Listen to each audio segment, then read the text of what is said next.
दोस्तों UP scholarship form 2023 दोस्त अगर देखा जाए लगातार आप सभी के कुछ कमेंट आ रहे हैं स्कॉलरशिप ऑनलाइन आवेदन के संदर्भ में। जैसा कि देख पा रहे हैं कहा जा रहा है सरकार की नई गाइडलाइंस जारी। आप सभी को पता है जो स्कॉलरशिप की वेबसाइट है वो फाइनली अगर हम बात करें तो वो पूरी तरह से क्रैश होकर ही चल रही है, कभी चल रही है कभी पूरी तरह से बैठ जा रही है। अभ्यर्थियों के समक्ष लगातार ये समस्याएं बनी हुई है कि आखिरकार आवेदन कैसे किया जाए। लास्ट डेट की जो तिथि है वो भी धीरे धीरे करीब ही आ रही है, लेकिन अभी तक बहुत सारे अभ्यर्थी ऐसे हैं जो फाइनली साइबर कैफ का चक्कर लगा रहे हैं कि आखिर मेरा आवेदन फॉर्म कैसे सबमिट हो। नीचे हम फॉर्म भरने की लास्ट डेट क्या है, हालांकि इस पर भी चर्चा करेंगे। और यहाँ नीचे नहीं आएगी स्कॉलरशिप, आखिरकार ये चीज़ें देखने के बाद थोड़ा सा आपके दिल की धड़कनें बढ़ गई होंगी कि आखिरकार भैया कौन से ऐसे अभ्यर्थी हैं जिनकी स्कॉलरशिप नहीं आएगी। आय प्रमाण पत्र की अनिवार्यता क्या है, ओबीसी एससी एसटी सभी के लिए यह वीडियो महत्वपूर्ण है। नीचे यहाँ मैंने क्वालिफिकेशन की बात की है, BA BSc BCom MA MSc MCom DElEd व बीएड के अभ्यर्थियों के लिए क्या कुछ सूचनाएं हैं, तो फाइनली हम इन सभी मुद्दों पर चर्चा करेंगे। दोस्तों मैं हूं संजय, आप सभी का स्वागत करता हूं, अभिनंदन करता हूं आज के अपने इस वीडियो पर। मैं निवेदन करूंगा कि चैनल पर पहली बार विजिट कर रहे हैं तो प्लीज़ चैनल को सब्सक्राइब जरूर करेंगे। सबसे पहले मैं आपको इस अपडेट्स को दिखाना चाहूँगा जिसका आप बेसब्री से इंतज़ार कर रहे हैं। हालांकि अगर देखा जाए आय प्रमाण पत्र की अनिवार्यता के बारे में आप पूछ रहे थे कि मेरा जो इनकम सर्टिफिकेट है वो कितने का होना चाहिए, कितने पर हमारी स्कॉलरशिप आती है। आपके इस डाउट्स को सबसे पहले हम क्लियर करने का प्रयास करते हैं।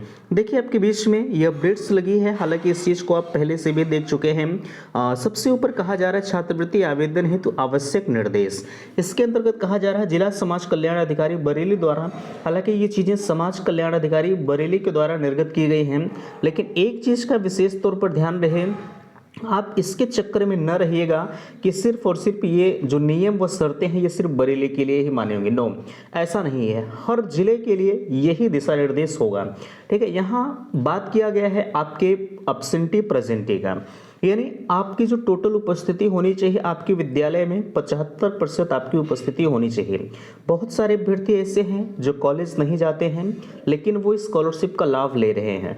नियमतः अगर देखा जाए जो अभ्यर्थी विद्यालय नहीं जाते हैं वो स्कॉलरशिप के हकदार नहीं हैं, लेकिन कॉलेज प्रशासन ऐसा है जो किसी तरह से इनकी प्रेजेंटी बना करके स्कॉलरशिप का लाभ मिल जाता है। हालांकि ये आपके कॉलेज के ऊपर निर्भर है, आप पढ़ने जा रहे हैं कि नहीं जा रहे हैं ये आपके ऊपर निर्भर करता है, कॉलेज प्रशासन किस प्रकार से कार्यवाही करता है। लेकिन नियम जो है, हम नियम की अगर बात करें तो इसमें 75% आपकी जो उपस्थिति है वो अनिवार्य होनी चाहिए। यानी अगर 75% उपस्थिति कॉलेज वाले नहीं दिखाते हैं तो आप स्कॉलरशिप का लाभ नहीं ले पाएंगे। ये तो आपकी उपस्थिति की बात हो गई। यहाँ 2 नंबर कॉलम से देखेंगे आपके इनकम सर्टिफिकेट की बात किया जा रहा है।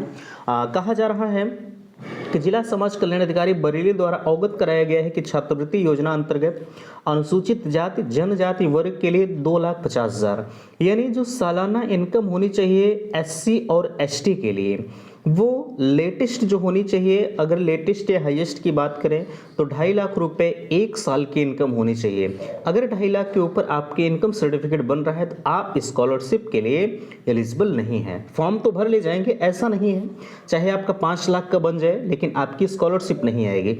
भाई आप नियम के विरुद्ध नहीं होंगे। ठीक है, आगे यहाँ कहा जा रहा है तथा सामान्य पिछड़ा वर्ग और अल्पसंख्यक वर्ग, यानी यहाँ जो सामान्य वर्ग के अभ्यर्थी हैं, जो अन्य पिछड़ा वर्ग यानी ओबीसी के अभ्यर्थी हैं, और यहाँ जो है अल्पसंख्यक यानी जो मुस्लिम कैटेगरी के हैं, ठीक है, उनके लिए जो उनकी इनकम होनी चाहिए वो हाईएस्ट 2 लाख होनी चाहिए।